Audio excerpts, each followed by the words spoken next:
Hey, what is up guys? Welcome back to the channel and welcome back to Gran Turismo 7. So finally, update 1.40 gave us a brand new track and I think it caught everyone by surprise. I think most of us were expecting maybe Montreal to come along in the trailer, but as soon as that trailer dropped, we realized we was getting something completely different in the form of an original snow track. Now, this got a massively mixed reception. I think it was kind of a hit and miss between people that may have, been there since the original Gran Turismo games and possibly those that kind of maybe jumped along with GT Sport. But in my honest opinion, this is the best original track Polyphony have done in many years. In terms of the track itself, it features 6 layouts, so you've got tri-oval, short track and long track, both with reverse forms. In terms of time of day, this is absolutely key to making the track look visually appealing. You've got everything from dawn, midday, all the way up to midnight.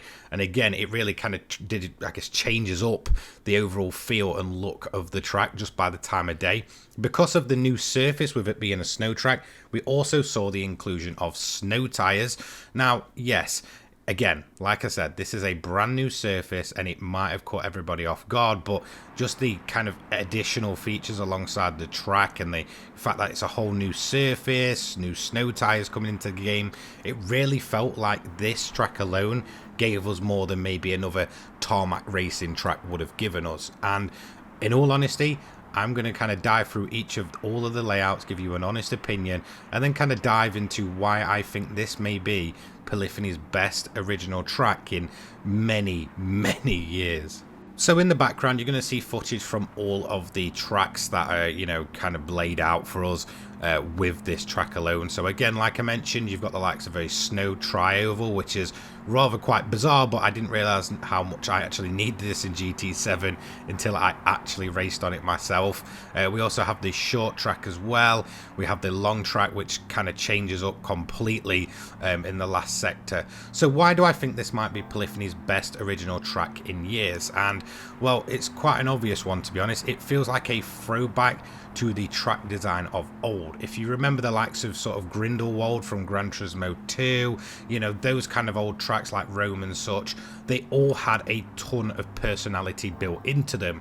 However, I feel like once we kind of got to the GT6, GT Sport era, the original track design from Polyphony felt very, very kind of lackluster and weak. If we have a look at the likes of, Alsace or St. Croix, they were all very kind of weak in their personality and overall design themselves.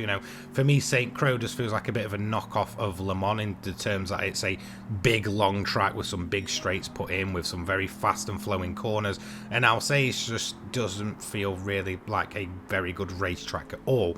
So it's been a long time coming that Polyphony would eventually step up, and whilst I'm an absolute sucker for nostalgia, I've been playing since the early days, again, just seeing Polyphony put all of their thought and hard work into a original new track was definitely something this game needed.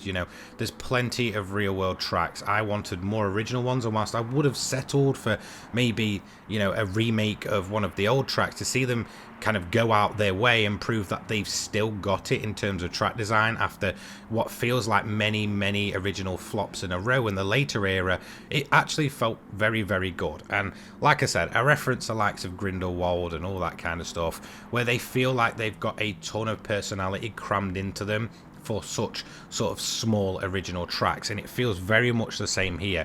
Just looking in the background, looking at all the the crowds, the sort of village that's up in the mountains themselves, the lighting, everything feels pretty much spot on from what the old original tracks felt like. And again, overall, it just feels like this was a massive step in the right direction in terms of Polyphony proving that they can still bring these original tracks with a ton of personality and completely different feels about them.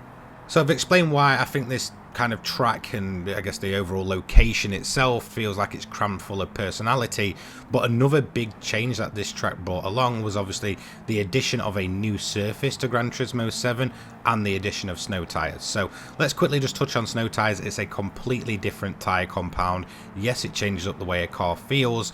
Yeah, it's just a whole new different tire compound itself, so it's a new modification item that really only has a use on this one single track. But again, this could kind of pave the way for snow tracks in maybe later releases, or who knows, maybe even in the future. So let's talk about the surface itself. It's obviously an off-road variant of track, but does it differ enough from the, quite frankly, god-awful dirt physics? And I would go as far to say yes, it feels like a new surface completely. My main concern, and I think a lot of other people's, was that this was going to mimic the exact dirt physics that we see. And I think we all know they are massively clunky. They're just really difficult to control. You can, land the car wrong and it'll just go absolutely flying off. In terms of the weaker side of GT7, the dirt physics are just absolutely pretty awful.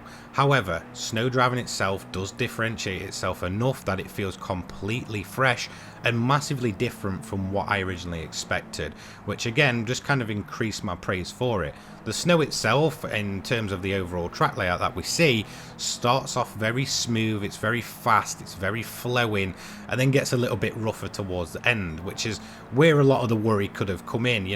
That could have been the section where it just absolutely messed with the cars, sent them flying, and it just didn't feel right. However, I do feel like because of the way it's structured, it doesn't suffer from that problem when the cars start to get airborne. Overall, this surface is fantastic not only to see, but it's also much better than the dirt physics to drive on.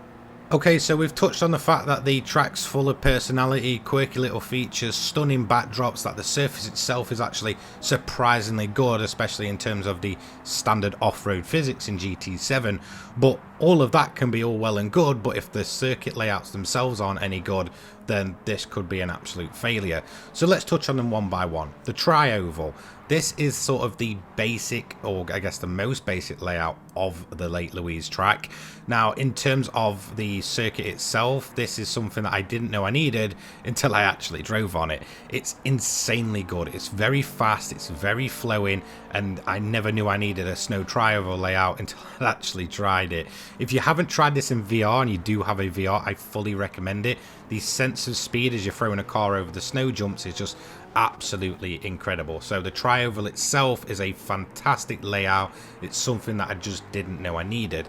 Next up, short layout. This is perhaps the weakest layout of the bunch. It feels like it doesn't differentiate itself enough from the tri-oval, and it also doesn't differentiate itself from the long layout. I get it's supposed to be sort of a chopped layout of the long one, but again, because we've got the tri-oval in there, that kind of covers the majority of that sector anyway. The short circuit just feels a little bit too samey at times. It really doesn't feel like it changes up enough, and whilst it does have some sort of added sections that you'll see on the long layout at the beginning of the track, again, it's just not different enough and kind of falls into the unfortunate thing of being probably the least likable of the bunch. However, it does make for a good kind of snow rallycross circuit. So overall, not bad, but just the weakest of the bunch, just for being not different enough.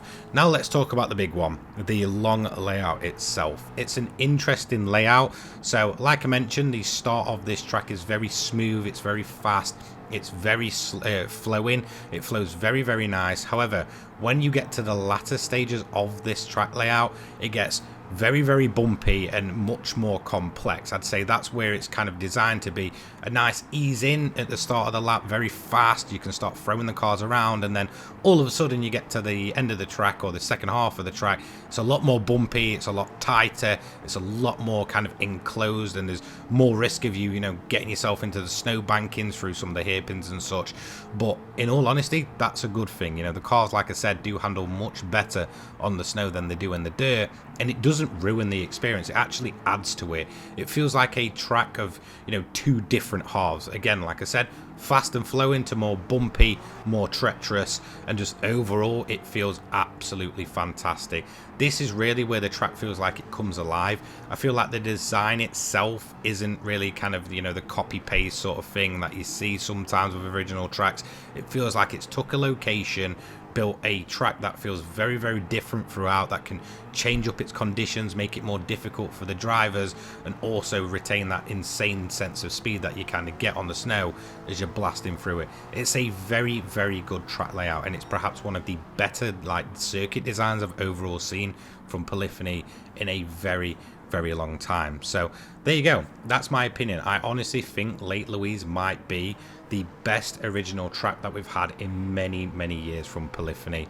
And whilst okay, I get it's maybe not a real world circuit and maybe not right up some people's alley, I think if you played the original Gran Turismo games and you appreciate the likes of Grindelwald, or you know, the old Rome layouts and stuff, which are crammed full of, you know, gorgeous details and little quirky features, then you're probably going to get much more appreciation out of Lake Louise. It's a great layout. It's probably the best Polyphony I've done in years, and I honestly think that the whole new surface and completely different style to this than what we expected was actually a good thing for the game. I think in terms of when the next kind of real world circuit comes or whatever like that, that will appreciate it more. But it's nice to see Polyphony have still got it, that they can still design original tracks, make them fun, cram them full of life, and just prove that they genuinely can still do it in 2023. Much needed improvement over the likes of the GT Sport original tracks, and much more back on track with kind of where I saw Gran Turismo, you know, back when I was a kid and I was kind of racing through the likes of Grindelwald and such. So yeah, there we go. That's my honest opinion on Lake Louise. Best original track in years. Let me know what you guys think down below, and I will see you in the next one. Take care, guys. Peace.